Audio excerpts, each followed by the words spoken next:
कार्यक्रम के प्रायोजक हैं श्री मदन भाई रेखाबेन हुमड़, रूपेन प्राची हुमड़, अनगवीर आर्शवीर हुमड़, रिक्ता विशाल सेठी, आरिका अर्जुन सेठी। आचार्य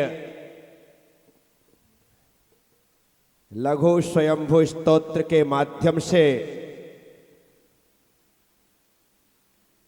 आज 17वीं गाथा में भगवान कुंथुनाथ स्वामी का गुणानुवाद करते हुए कहते हैं, प्रशंसितो यो न विभर्ति हर्षम, विराधितो यो न करोति रोषम, शीलव्रतात् ब्रह्म पदम गतो यस्तम कुंथुनाथम प्रणमामि हर्षात्, तम कुंथुनाथम प्रणमामि हर्षात्। यह प्रशंसितः, जो प्रशंसा किए जाने पर हर्षम न विभर्ति, हर्ष को प्राप्त नहीं होते। विराधितः, विराधना से, रोषम न करोति, क्रोध नहीं करते। यह शीलव्रताद, जो शील व्रतों से ब्रह्म पदम गतः, परमात्म पद को प्राप्त हुए, तम कुंथुनाथम, उन कुंथुनाथ भगवान को प्रणमामि, प्रणाम करता हूं, हर्षात, हर्षित होकर के, हर्ष के भाव से।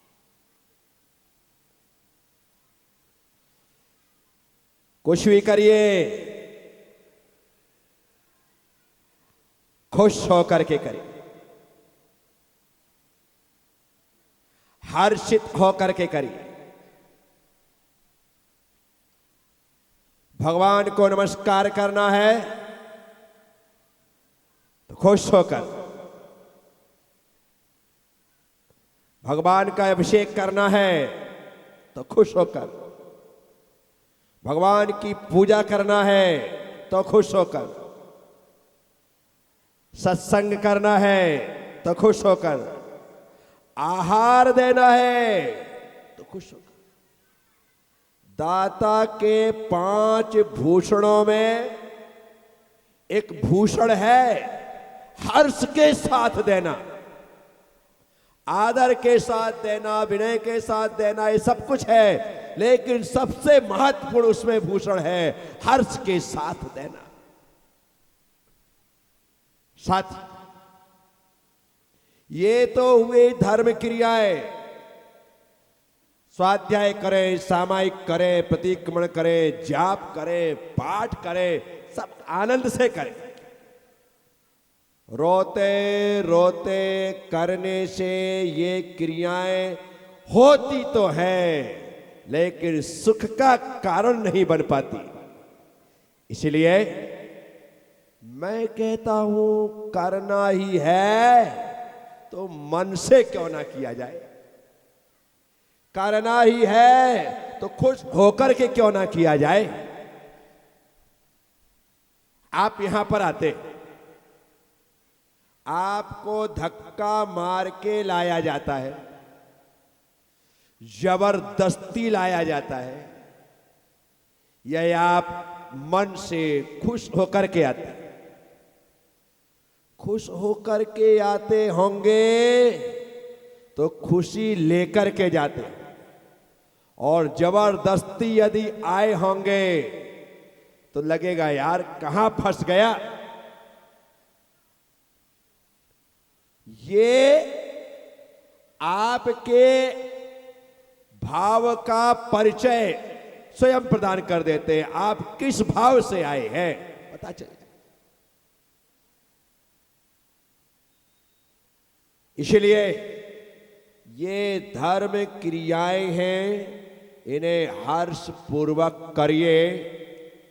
जीवन में सुख की कभी कमी आने वाली नहीं। अब सांसारिक क्रिया, पारिवारिक क्रिया, घर गृहस्थी की क्रिया, उसे भी आनंद से करिए। झाड़ू लगाना है वो तो लगाना है, रोते रोते लगाने से अच्छा है खुश होकर के लगाओ।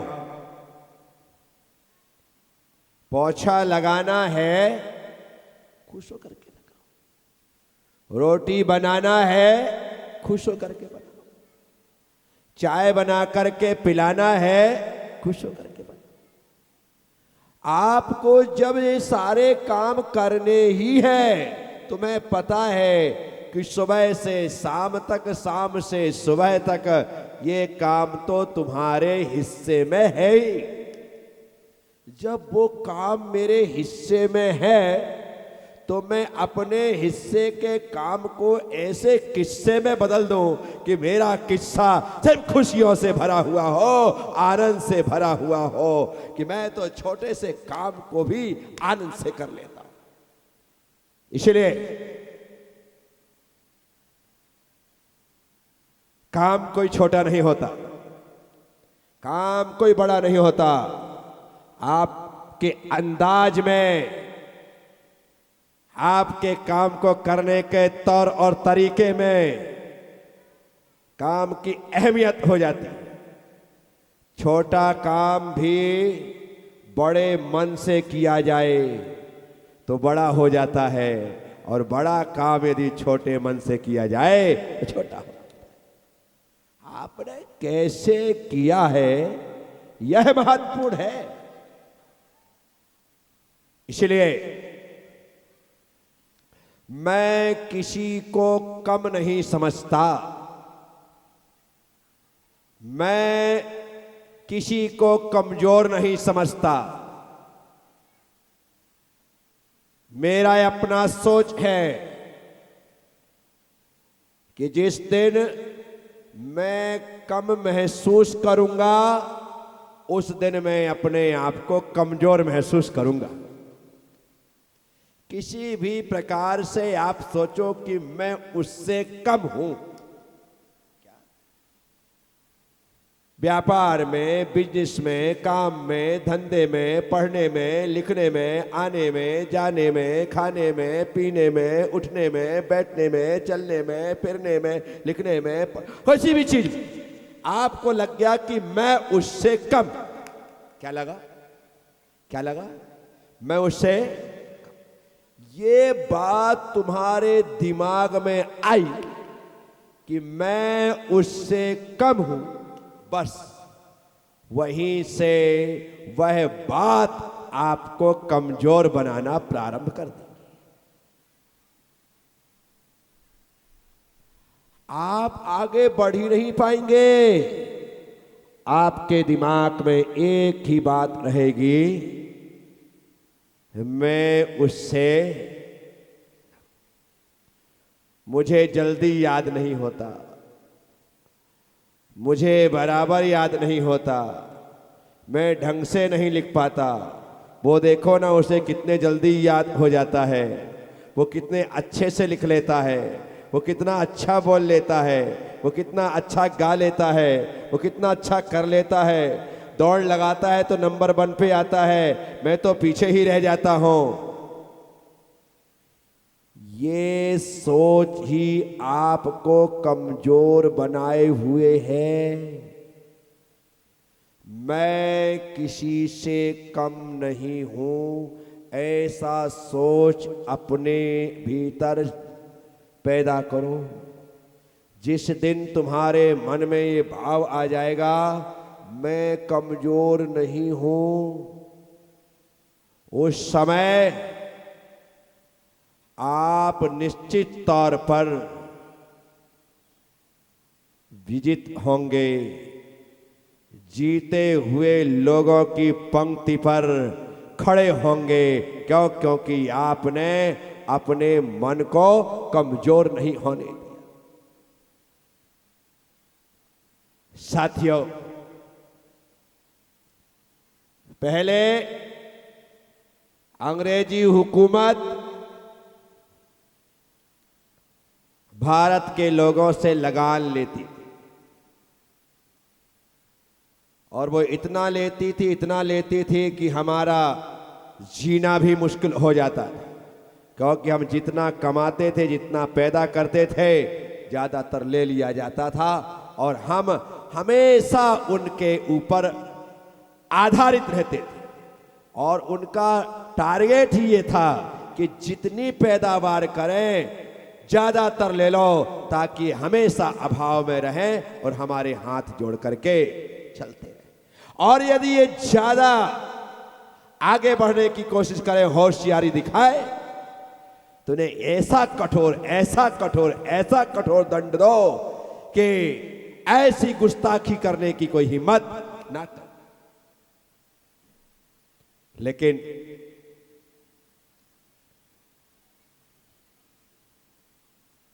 इसके खिलाफ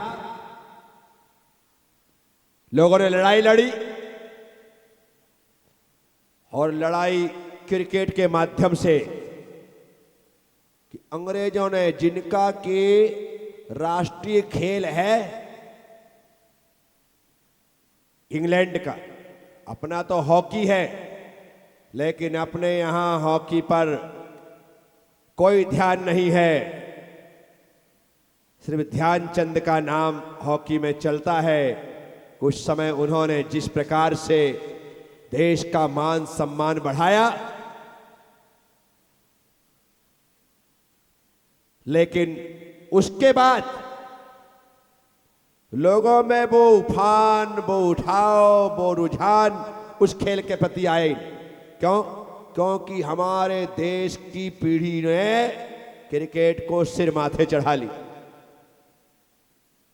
हमारा राष्ट्रीय खेल तो एक कोने में चला गया और वो अंतरराष्ट्रीय खेल बन करके हमारे बच्चों के दिल दिमाग में छा गए। पागलों की तरह लोग प्रत्येक मैच देखते, कैसा भी हो, किसी के भी साथ हो, बस देखना है, मिलना क्या है, कुछ ना मिले, लेकिन देखना है। तो उस समय लगान माफी के लिए अंग्रेजों के सामने क्रिकेट खेलने की बात आई।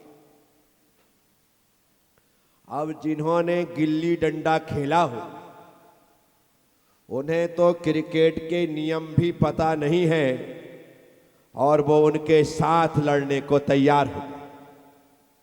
अब देख रहे हैं आप, उनके साथ लड़ने को तैयार हो।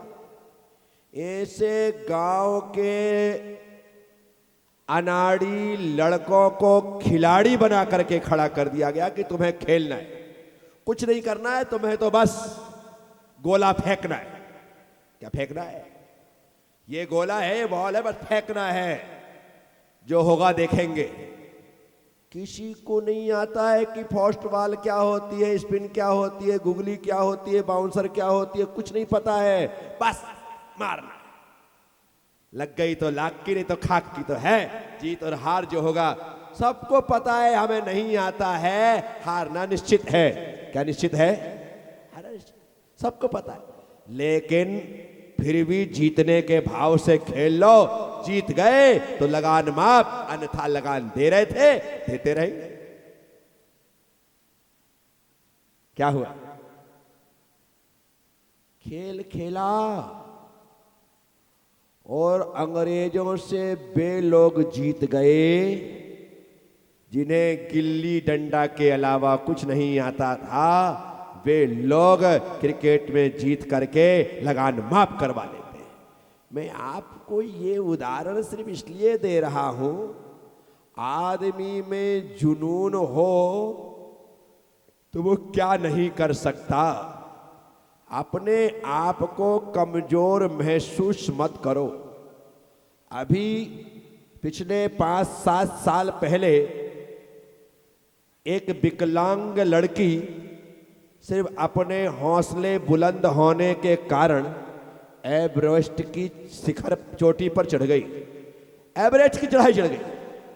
पैर वाले नहीं चढ़ सकते हैं, विकलांग लड़की चढ़ गई। है ना, आश्चर्य। हम पैर वाले अपने आप को कमजोर समझते हैं और वो बिना पैर के विकलांग लड़की अपने आप के मन को मजबूत बना करके एवरेस्ट की चोटी चढ़ जाती है, उस ऊंचाई को चढ़। हम अपने आप को कमजोर समझ रहे हैं, इस कारण से आगे नहीं बढ़ रहे। तो इसलिए मैं आप सबसे कहता हूं, हमें सबसे पहले अपने दिमाग से मजबूत होना है। किससे? दिमाग से। शरीर से मजबूती जरूरी नहीं है, दिमाग से मजबूती चाहिए। क्योंकि ये जो तपस्या होती है ना, ये संयम का पालन होता है ना, ये शरीर से कम साहस से ज्यादा होता है। शरीर से कम साहस से ज्यादा होता है। जिसके पास साहस होता है वह कठोर तपस्या कर लेता है, और जिसके पास साहस नहीं होता है वो शारीरिक क्षमता होने के बाद भी तपस्या नहीं कर पाता। साथियों, मैं आप सबसे कह रहा हूं, भगवान कुंथुनाथ स्वामी जिन्हें आचार्य कह रहे हैं, तब कुंथुनाथम प्रणमामि हर्षात्, मैं कुंथुनाथ भगवान को हर्ष भाव के साथ प्रणाम करता। तो कोई भी काम करो खुश होकर। छोटा कोई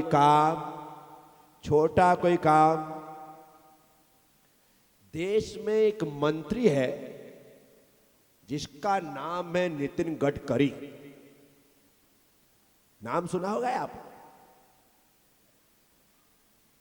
गजब का व्यक्ति है वो। प्रधानमंत्री नहीं है, गृह मंत्री नहीं, रक्षा मंत्री नहीं है, विदेश मंत्री नहीं है। क्या जो बड़ी बड़ी पोस्ट होती है ना, प्रधानमंत्री, गृह मंत्री, रक्षा मंत्री, विदेश मंत्री, वित्त मंत्री नहीं है। ये 5 पोस्ट गिना दी मैंने आपको, जो सर्वोच्च होती है, सबसे बड़ी वो नहीं है। लेकिन आज ऐसा नाम है नितिन गडकरी का, ऐसा नाम कि देश, दुनिया और वो संसद में बैठे हुए लोग भी मन ही मन सोचते हैं, यदि इसको कंट्रोल नहीं रखा गया तो अगला प्रधानमंत्री तो यही बनेगा। इस कार्यक्रम के प्रायोजक हैं श्री मदन भाई रेखाबेन हुमड़, रूपेन प्राची हुमड़, अनगवीर आर्शवीर हुमड़, रिक्ता विशाल सेठी, आरिका अर्जुन सेठी।